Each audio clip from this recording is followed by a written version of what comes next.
Donc en fait, l'historique de la ferme, c'est que c'est déjà la 5e génération qui est sur la ferme. La 6e est en train de la reprendre et la 7e s'y intéresse déjà, donc nos enfants. Avant, elle était connue sous la ferme Warichet pendant des années. Puis c'est devenu la ferme Paris et aujourd'hui c'est la ferme Paris et elle est près de Bayermont puisqu'on fait les chevaux. L'étable, donc il y a une trentaine d'années, on a construit cette étable ici. C'était consacré à produire du beurre.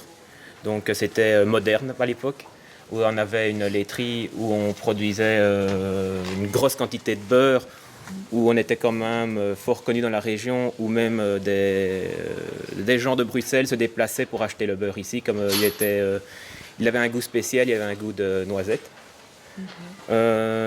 Puis par après, les habitudes donc, des gens ont changé. Ils ne se rendaient plus dans les fermes, ils se rendaient dans les supermarchés pour faire leurs courses. C'est seulement depuis ici quelques années qu'on retrouve une marche arrière par rapport à ça, où les personnes se rendent de nouveau dans les commerces de proximité, voire chez les producteurs directs.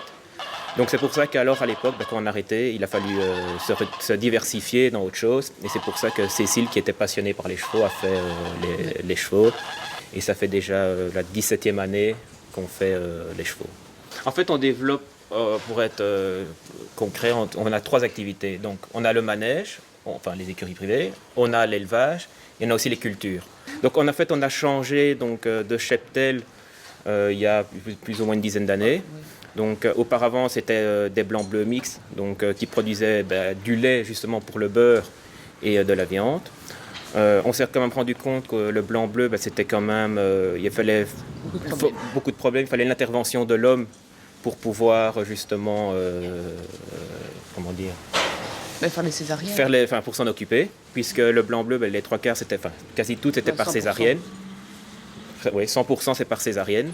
Et donc on s'est dit, voilà, on aimerait bien trouver une race un peu plus rustique où on revient plus vers la nature. Une des raisons pour lesquelles on a aussi pris du Limousin, c'était le fait qu'on avait besoin de moins d'intervention du vétérinaire, parce qu'aujourd'hui on a quand même une pénurie de vétérinaires de grosses bêtes en bovin. Donc quand on a besoin pour une blanc bleu, on a besoin d'une césarienne, parfois c'est compliqué d'en avoir. Maintenant on a nos vétérinaires attitrés, puisqu'on est soumis à avoir 2 vétérinaires pour l'AFSCA. Mais à côté de ça, ils ne sont pas toujours disponibles. Eux-mêmes ont tellement beaucoup de fermes à devoir faire qu'ils ne sont pas toujours disponibles. Une limousine, ça n'a qu'un seul maître. Vous allez pouvoir rentrer dans la prairie, elles ne vont pas vous connaître, elles vont partir en courant. Tandis que la personne qui s'en occupe quotidiennement, on va taper dans les mains, elles vont revenir. Quoi. Ce qu'on aimerait dans le futur, c'est développer un peu plus l'activité du manège, des écuries. Maintenant, il y a quand même on a 3 enfants sur une dizaine d'années.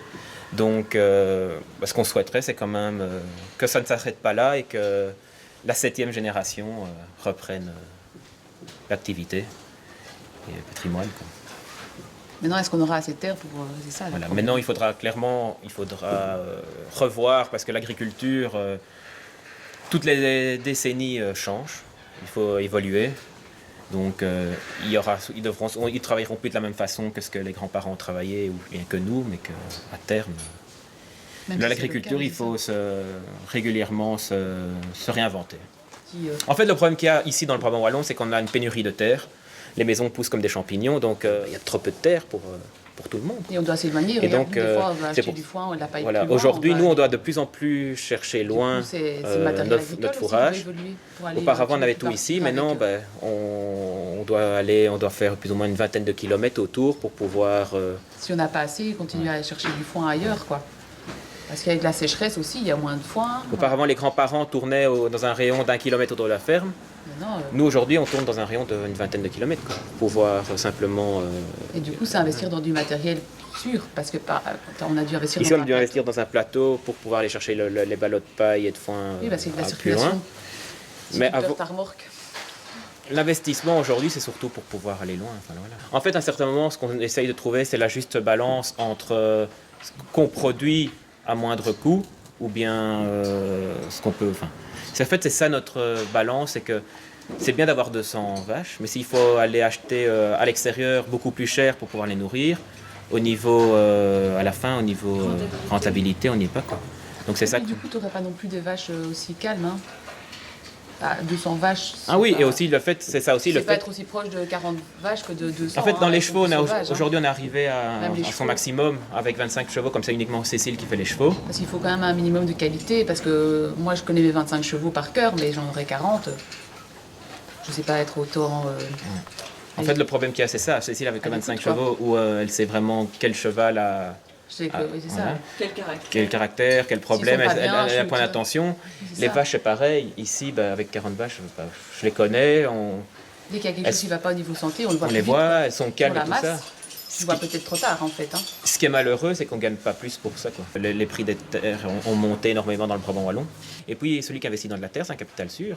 Mais aujourd'hui, le problème, c'est que pour acheter une terre et gagner...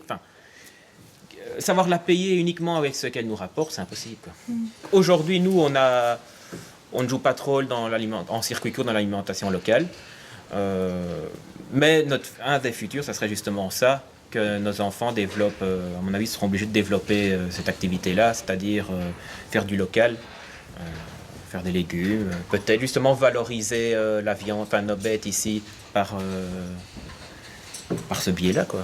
Donc pour l'alimentation locale, en fin de compte, les précédentes générations ont vécu de ça, puisqu'ils produisaient du beurre sur place pendant plus de 50 ans, où ils étaient connus, où des gens se déplaçaient, ils livraient dans beaucoup de places à Wavre, et également des gens se déplaçaient de Bruxelles exprès pour venir chercher du beurre. Donc ils y étaient eux à l'époque, puis après ça s'est perdu puisque les contrôles aussi. Hein. Ça s'est perdu. Les normes sont devenues aussi de plus en plus importantes, où il fallait à un certain moment faire plus d'investissement que ce que réellement on gagnait. Donc ça a été une des raisons pour lesquelles beaucoup de fermes, dont nous, avons dû arrêter de produire du beurre. Maintenant, à voir que on revient vers du local, peut-être que ce qui est dommage, c'est que cette fameuse recette de beurre, on ne la trouve, on ne l'a plus, ou on espère remettre la main dessus un jour.